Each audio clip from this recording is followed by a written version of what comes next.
ദുരന്ത പുസ്തകത്തിൽ ചരിത്രമെഴുതുന്ന ഒരു വിലാപയാത്രയാണ് ഇപ്പോൾ നടന്നുകൊണ്ടിരിക്കുന്നത്. അതിൻ്റെ ആകാശ ദൃശ്യം കാണുമ്പോൾ ഈ ആൾക്കൂട്ടത്തിലുള്ള ആളുകൾക്കൊന്നും മേൽവിലാസമില്ല എന്ന് നമ്മൾ മനസ്സിലാക്കുന്നു. പേരുകളിൽ ഇവരെ നമുക്ക് തിരിച്ചറിയാൻ കഴിയില്ല. ജനനായകന്മാരെ നമുക്ക് തിരിച്ചറിയാൻ കഴിയുമെന്നല്ല, നാടിൻ്റെ വിവിധ സ്ഥലങ്ങളിൽ നിന്ന് ഒഴുകിയെത്തിയ ഈ മഹാജനസഞ്ചയത്തിന് ഒന്ന് മാത്രമേ പറയാനുള്ളൂ: അർജുൻ, നിങ്ങളുടെ കുടുംബം ഒറ്റയ്ക്കാവില്ല. നമ്മളെല്ലാവരും കൂട്ടിനുണ്ട്. മരണത്തിന് നിങ്ങൾ കീഴടങ്ങിയെങ്കിലും നിങ്ങൾക്ക് മരണമില്ല. ഞങ്ങളുടെ ഓർമ്മകളിൽ വലിയ ഒരു പെരുമഴ പെയ്ച്ച് നിങ്ങളെന്നും ജീവിച്ചു കൊണ്ടേയിരിക്കും എന്നായിരിക്കാം ഒരുപക്ഷെ ജനസഞ്ചയം വിളിച്ചു പറയുക. ഈ വീടിൻ്റെ മുമ്പിൽ എത്തിക്കഴിഞ്ഞു ഈ ആംബുലൻസ്. ഒരുപക്ഷെ പോലീസ് വല്ലാതെ ബുദ്ധിമുട്ടുന്നുവെന്ന് ഞാൻ മനസ്സിലാക്കുന്നു. ജനങ്ങളെ വകഞ്ഞു മാറ്റി ഒരു ചെറിയ ചാലുപോലെ ഒരു വഴിയുണ്ടാക്കി ഈ ആംബുലൻസിന് അവസാന യാത്രയ്ക്കൊരുങ്ങുന്ന അർജുന് വിട ചൊല്ലാനെത്തുന്ന ജനങ്ങളെ വകഞ്ഞു മാറ്റി വാഹനത്തിന് മുന്നോട്ട് പോകാൻ കഴിയാത്ത സാഹചര്യമാണിപ്പോൾ കാണുന്നത്. ഈ വാഹനത്തിൻ്റെ ഉള്ളിൽ ഈശ്വർ മാൽപ്പെ എന്ന മനുഷ്യസ്നേഹിയായ മുങ്ങൽ വിദഗ്ധനുണ്ട് എന്ന് നമ്മൾ മനസ്സിലാക്കുക. 75-ാം നാൾ ഒരിക്കൽ ജൂലൈ 8-ന് വീട്ടിൽ നിന്ന് വണ്ടിയുമായി പോയ അർജുൻ 75-ാം ദിവസം ചേതനയേറ്റ് വീട്ടിലേക്ക് മടങ്ങി വരുന്നു. എസ് വിജയകുമാർ കൂടി നമുക്കൊപ്പം ചേരുന്നു. അണമുറിയാത്ത ഒരുപക്ഷെ സ്നേഹപ്രവാഹമായി മാറുന്ന ഒരു ജനസഞ്ചയത്തിൻ്റെ കാഴ്ചയാണ്. പോലീസ് പറഞ്ഞിട്ട് ആളുകൾ കേൾക്കുന്നില്ല എന്നുള്ളതാണ്. ഒരു നോക്ക് കാണാൻ, ഒരു തവണയെങ്കിലും ഈ മനുഷ്യനെ ഒന്ന് കാണാൻ, നമ്മുടെയൊക്കെ നെഞ്ചിടിപ്പായി മാറിയ ഈ മനുഷ്യനെ ഒന്ന് കാണാൻ ഒഴുകിയെത്തിയ ജനസഞ്ചയം പോലീസ് നിയന്ത്രിച്ചിട്ട് പോലും തരം മാറിക്കൊടുക്കുന്നില്ല എന്നുള്ളതാണ് യാഥാർത്ഥ്യം. ഒരുപക്ഷെ ഇതെല്ലാം അവരുടെ സ്നേഹവായ്പാണ്. അതിക്രമങ്ങൾ കാട്ടാൻ വന്ന ആളുകളെയല്ല നമ്മളിവിടെ കാണുന്നത്. സമാധാനപരമായി ഈ അന്ത്യയാത്രയ്ക്ക് ഒരകമ്പടിയായി ഈ ദുഃഖത്തിൽ അണിചേരാൻ വന്ന ജനസമൂഹമാണ് നാടിൻ്റെ വിവിധ ഭാഗങ്ങളിൽ നിന്ന് ഇവിടെ എത്തിയിരിക്കുന്നത്. ഒരുപക്ഷെ ഈ മനുഷ്യൻ മണ്ണോട് ചേരുമ്പോൾ ഒരു വലിയ ഇതിഹാസം കൂടി മണ്ണടിയും. ഒരു സാധാരണ ഡ്രൈവറായി വളർന്ന ഒരു ചെറുപ്പക്കാരൻ ഒരു ജനമനസ്സിൻ്റെ മുഴുവൻ ഉടമസ്ഥനായി മാറിയ കഥയാണത്. എസ് വിജയകുമാർ കൂടി നമുക്കൊപ്പം ചേരുന്നു. വിജയകുമാർ, എനിക്കറിയാം നമുക്കിതൊക്കെ ഒരു വീർപ്പുമുട്ടലിലൂടെ മാത്രമേ റിപ്പോർട്ട് ചെയ്യാൻ കഴിയൂ എന്ന്.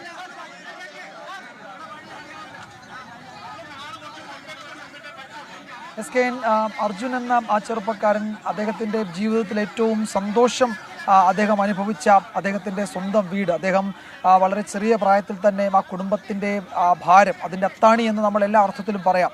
അങ്ങനെ ആ ചെറുപ്പക്കാരന് ഏറ്റവും സന്തോഷം കിട്ടിയതാണ് അദ്ദേഹത്തിൻ്റെ വീട്, ഭാര്യ, മകൻ, അച്ഛൻ, അമ്മ, സഹോദരങ്ങൾ.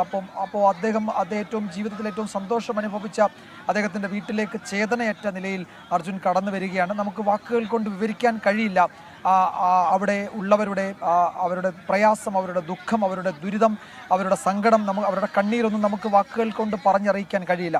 അർജുനുമായി ഒരു ബന്ധവുമില്ലാത്ത എത്രയോ ലക്ഷം ആളുകൾ ഇപ്പോൾ അർജുൻ്റെ കുടുംബത്തിലെ ഓരോ അംഗത്തെ പോലെ അവരവരുടെ വീടുകളിൽ ഇരുന്ന് ടെലിവിഷന് മുന്നിൽ ഇരുന്ന് എങ്ങലടയ്ക്കുന്നുണ്ടാകും, നെടുവീർപ്പിടുന്നുണ്ടാകും, അവരുടെ ഉള്ളു വിങ്ങുന്നുണ്ടാകും. അപ്പോൾ അവരൊക്കെ അർജുൻ്റെ കുടുംബാംഗങ്ങളായി താതാത്മ്യം പ്രാപിച്ചിരിക്കുന്ന ഒരു ദിവസത്തിലൂടെയാണ്, അതിൻ്റെ തുടക്കത്തിലൂടെയാണ് നമ്മളൊക്കെ കടന്നു പോകുന്നത്. അർജുൻ അവരെ സംബന്ധിച്ചിടത്തോളം ഒരു സാധാരണക്കാരൻ, ഒരു കേരളത്തിലെ ശരാശരി മലയാളി മാത്രമായിരുന്നുവെങ്കിൽ വളരെ ചുരുങ്ങിയ ദിവസം കൊണ്ട് അവരുടെ ഹൃദയത്തിൽ, ഇടനെഞ്ചിൽ ഒരു പിടയുന്ന ഓർമ്മയായി അർജുൻ എന്ന ആ ചെറുപ്പക്കാരൻ മാറി എന്നാണ് നമ്മൾ ഈ ദിവസങ്ങളിലെ മനുഷ്യരുടെ അന്വേഷണങ്ങളൊക്കെ അതാണ് വ്യക്തമാക്കുന്നത്. മനാഫ് ഒരു ദിവസം പറയുന്നുണ്ട്, സ്കെയിൻ, ഓനെ ഞാൻ തെരഞ്ഞില്ലെങ്കിൽ ഓൻ്റെ മോൻ വലുതാകുമ്പോൾ എന്നോട് ചോദിക്കും, ഇക്ക നിങ്ങൾ എൻ്റെ അച്ഛനെ അന്വേഷിച്ചില്ലല്ലോ എന്ന്. അപ്പോൾ അങ്ങനെ ആ ചോദ്യം കേൾക്കാൻ എനിക്ക് ഇടയുണ്ടാവരുത് എന്നത് പ്രാർത്ഥന കൊണ്ടാണ് ഞാൻ ആ ഗംഗാവലി പുഴയുടെ തീരത്ത് അർജുനെ തെരഞ്ഞത്. അർജുൻ്റെ മകനോട് എനിക്ക് പറയണമായിരുന്നു, നിൻ്റെ അച്ഛനെ ഞാൻ അന്വേഷിച്ച് കണ്ടെത്തിയെന്ന്. അപ്പോൾ അങ്ങനെ അർജുൻ എന്നത് മനാഫിൻ്റെ ജീവിതത്തിലെ ഒരു ഘടകമായിരുന്നു. ഈശ്വർ മാൽപ്പയും അർജുനും തമ്മിൽ ഒരു ബന്ധവുമില്ല, കണ്ടിട്ടില്ല, പരസ്പരം കേട്ടിട്ടില്ല. പക്ഷേ ആ ഈശ്വർ മാൽപ്പെ എന്ന ആ മാൽപ്പെ സ്വദേശി, കർണാടകയിലെ മാൽപ്പെ സ്വദേശി എങ്ങനെയാണ് അർജുൻ്റെ ജീവിതത്തിലെ ഒരു പ്രധാനപ്പെട്ട ഘടകമായത് എന്ന് നമ്മൾ ഈ ദിവസം കണ്ടു. അവിടുത്തെ MLA, ആ MLA എന്നത് കേരളത്തിലൊരു ജനപ്രതിനിധിയല്ല, കർണാടകയിൽ നമുക്ക് എങ്ങും അറിയില്ലാത്ത ഒരു കാർവാർ നിയോജക മണ്ഡലത്തിലെ ഒരു ജനപ്രതിനിധിയാണ്. ആ കാർവാർ മണ്ഡലത്തിലെ ജനപ്രതിനിധി സതീഷ് കൃഷ്ണസൈൽ എങ്ങനെയാണ് മലയാളിയുടെ ഒരു പ്രിയപ്പെട്ട ജനപ്രതിനിധിയായി മാറുന്നത് എന്ന് നമ്മൾ കണ്ടു. ഉത്തര കന്നഡയിലെ ജില്ലാ കളക്ടർ ലക്ഷ്മിപ്രിയ എങ്ങനെയാണ് കേരളത്തിലൊരു കളക്ടറെ പോലെ നമുക്ക് ചിരപരിചിതയായത് എന്ന് നമ്മൾ ഈ ദിവസങ്ങളിൽ കണ്ടു. ഉത്തര കന്നഡയിലെ SP നാരായണ എങ്ങനെയാണ് കേരളത്തിലെ ഒരു നഗരത്തിലെ ഒരു കമ്മീഷണറായി, ഒരു ജില്ലയിലെ പോലീസ് സൂപ്രണ്ടായി മാറുന്നത് പോലെ നമ്മൾക്ക് വളരെ അടുത്തറിയാവുന്ന ഒരാളായി പോകുന്നത് നമ്മൾ കണ്ടു. അങ്ങനെ എത്രയെത്ര മുഖങ്ങൾ ഈ ദിവസങ്ങളിൽ അർജുൻ നമ്മളുടെ ജീവിതത്തിലേക്ക് എത്രയെത്ര അപരിചിത മുഖങ്ങളെ നമുക്ക് പരിചിതമാക്കിയിട്ടുണ്ട് എന്ന് നമുക്കറിയാം. അങ്ങനെ ഈ ഡ്രഡ്ജർ കാർവാറിലേക്ക് ഷിരൂരിലേക്ക് കൊണ്ടുവന്ന ആ ഡ്രഡ്ജർ കമ്പനി നമുക്കൊന്നും ഒരു ബന്ധവുമില്ല. പക്ഷേ ഇതൊരു മനുഷ്യനെ കണ്ടെത്താനുള്ള ഒരു ദൗത്യമാണെന്നറിഞ്ഞ് പ്രതികൂല സാഹചര്യങ്ങളിലോട് കിടപിടിച്ച് കടലിലെയും പുഴയിലെയും ഒക്കെ ഓളങ്ങളെ വകഞ്ഞു മാറ്റി കാറ്റിനെയും കോളിനെയും ഒക്കെ തടഞ്ഞു നിർത്തി ആ ഡ്രഡ്ജർ അവിടേക്ക് എത്തിച്ചത് നമുക്കറിയാം. ജീവനോടെ ഒരാളിനെ കൊണ്ടുവരാൻ കഴിയില്ല എന്ന് ഉത്തമമായ ബോധ്യം ഉണ്ടെങ്കിലും ആ ഓർമ്മകൾ ബാക്കിയാക്കുന്ന കുടുംബത്തിലേക്ക് എന്തെങ്കിലും ഒന്ന് കൊടുക്കണമെന്ന എത്രയോ ആളുകളുടെ നിർബന്ധ ബുദ്ധിക്ക് മുന്നിൽ അവർ മനുഷ്യത്വം കൊണ്ട് കണക്ക് പറയുന്നതാണ് നമ്മൾ കണ്ടത്. അങ്ങനെ നമ്മളുടെ ഒന്നും ജീവിതത്തിൻ്റെ ഭാഗമല്ലാത്ത നൂറുകണക്കിന് ആളുകൾ, അതിപ്പോൾ ഈശ്വർ മാൽപ്പയും മനാഫും അവിടുത്തെ കളക്ടറും MLAയും കമ്മീഷണറും അങ്ങനെ എത്രയോ ആളുകൾ നമ്മളുടെ ജീവിതത്തിൻ്റെ ഭാഗമായി നമുക്ക് മലയാളിയെപ്പോലെ ചിരപരിചിതരായി മാറിയ ആളുകൾ കന്നഡയിലെ കർണാടകയിലെ എത്രയോ ആളുകളെ നമ്മൾ ഈ ദിവസങ്ങളിൽ കണ്ടു. അപ്പോൾ SK അതൊക്കെയാണ്. അപ്പോൾ ഇവിടെ അർജുൻ എന്ന നമ്മളുടെ പ്രിയപ്പെട്ട സഹോദരനെ എന്നേക്കുമായി നമുക്ക് നഷ്ടപ്പെടുമ്പോഴും ഇവിടെ മനുഷ്യത്വം ബാക്കിയുണ്ടെന്ന് കാണിക്കുന്ന എത്രയോ മുഹൂർത്തങ്ങൾ ഷിരൂരിലെ ഈ ദൗത്യത്തിൽ നമ്മൾ കണ്ടതാണ്. എത്രയോ വാക്കുകൾ നമ്മളുടെ ഹൃദയത്തിൽ ഇങ്ങനെ മുറിവേൽപ്പിക്കുന്ന സമയത്തും അതിൽ കുളിരു പകരുന്ന എത്രയോ വാക്കുകൾ നമ്മൾ കേട്ടതാണ്. ജീവനോടെ ഇല്ലെങ്കിലും ആ കുടുംബത്തിന് അന്ത്യകർമ്മം ചെയ്യാൻ ബാക്കി എന്തെങ്കിലും ഉണ്ടെങ്കിൽ അത് കൊണ്ടുവരും എന്ന് ആ കുടുംബത്തോട് പറയുന്ന ആ മാൽപ്പയെ കണ്ടതാണ്. അപ്പോൾ അങ്ങനെ എത്രയോ ആളുകളെ നമ്മൾ ഈ ദിവസങ്ങളിൽ ഈ ദൗത്യത്തിൻ്റെ ഭാഗമായി കണ്ടു. അതൊക്കെയാണ് SK ഏതായാലും ഈ ദൗത്യം ബാക്കിയാക്കുന്ന അത്തരം ഓർമ്മകൾ തന്നെയാണ്. അർജുൻ ആ വീടിൻ്റെ ഉമ്മറത്തൂടെ കടന്ന് അകത്തേക്ക് പോവുകയാണ്. നേരത്തെ നമ്മൾ കണ്ടതാണ് അർജുൻ ആ കുഞ്ഞിനെ കളിപ്പിക്കുന്ന ആ ദൃശ്യങ്ങൾ. ആ വീടിൻ്റെ അകത്തുകൂടെ ആ കുഞ്ഞിക്കാലിട്ട് ആ കുഞ്ഞ് ഓടുന്നതും അർജുൻ ആ കുട്ടിയെ പിടിക്കാൻ പിറകെ ഓടുന്നതും ഒക്കെ നമ്മളൊരു പാട്ടിൻ്റെ അകമ്പടിയോടെ കണ്ടതാണ്. വിജയകുമാറാണ് വിവരങ്ങൾ നൽകിക്കൊണ്ടിരിക്കുന്നത്. അർജുൻ ഇനി ജനമനസ്സുകളിൽ ഓർമ്മയുടെ ആഴങ്ങളിൽ ജീവിക്കുമെന്ന കാര്യത്തിൽ സംശയമില്ല. ഷിരൂരിലെ ഗംഗാവലി പുഴയിൽ മണ്ണിടിഞ്ഞു വീണാണ് ഈ മരണം സംഭവിച്ചെങ്കിൽ ഈ മരണത്തിൽ നിന്ന് അർജുൻ ഈ കാണുന്ന ജനസഞ്ചയത്തിൻ്റെ മനസ്സുകളിൽ ഉയർത്തെഴുന്നേൽക്കുന്ന ചിത്രങ്ങളാണ് നമ്മൾ കാണുന്നത്. അർജുൻ്റെ മൃതദേഹം ജന്മനാടായ ഈ കണ്ണാടിക്കൽ എത്തിക്കഴിഞ്ഞു. അർജുനെ അവസാനമായി കാണാൻ ആയിരക്കണക്കിന് ജനങ്ങളും ഒഴുകിയെത്തുകയാണ്. ഇപ്പോഴും അവിടെ എത്തിച്ചേരാൻ കഴിയാത്ത പതിനായിരങ്ങൾ വീടിൻ്റെ അകത്തളങ്ങളിലിരുന്ന് നമ്മുടെ 24ൻ്റെ സ്ക്രീൻ വഴി ഇത് കാണുന്നതും ഞാൻ മനസ്സിലാക്കുന്നു.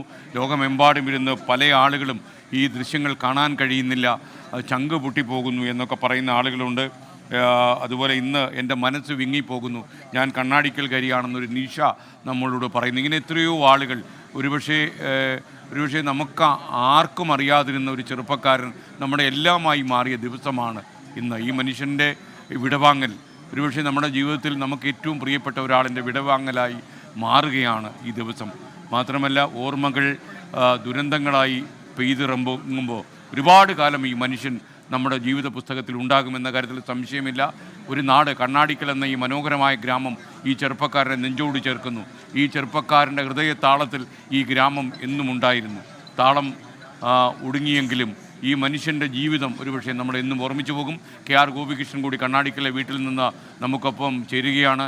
താൻ നടന്ന വഴികളിലൂടെ മരണം പെയ്തിറങ്ങി വരുന്ന ഈ ആംബുലൻസിൻ്റെ ഇരുവശങ്ങളിലുമുള്ള ജനസഞ്ചയം വിളിച്ചു പറയുന്ന ഒന്ന് മാത്രമാണ്: അർജുൻ, നിനക്ക് മരണമില്ല, നീ ഞങ്ങളുടെ മനസ്സുകളിൽ എന്നും ജീവിക്കും, സ്നേഹത്തിൻ്റെ നിറവായ്പായി നീ എന്നും നമ്മോടൊപ്പം ഉണ്ടാകും എന്നുകൂടി ജനങ്ങൾ വിളിച്ചു പറയുന്നുണ്ട്.